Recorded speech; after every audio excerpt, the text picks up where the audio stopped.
Welcome to Not Milk Never Milk. Subscribe if you're lactose intolerant. You start by making the circuit safe. Power down, unplug, and remove batteries so you avoid false readings or damage. Once done, set the continuity tester to its continuity or lowest resistance range. Choose beep mode if available so you get audible confirmation.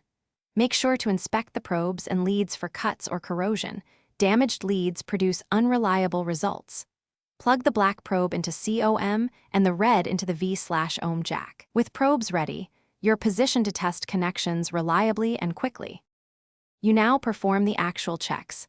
Touch the probes firmly across the 2 points you want to test, keeping pressure consistent to avoid intermittent contact. If the tester beeps or shows 0 to 10 ohms, that path is continuous. Higher resistance or no beep indicates a break, corrosion, or a component in series. Once you understand the reading, use a reference path or known good trace to compare, and then move systematically along wiring harnesses or PCB traces, so you localize the fault efficiently. Finish by confirming any repair with repeated continuity checks across the same points.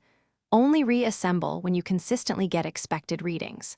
If a path still fails, isolate the suspect component by removing it or disconnecting one end and test it alone, because components in circuit can mask open wiring. If results are inconsistent, swap probes and leads to rule out faulty test leads, check the tester battery voltage, and inspect joints for cold solder or corrosion. These simple checks often reveal the hidden issue.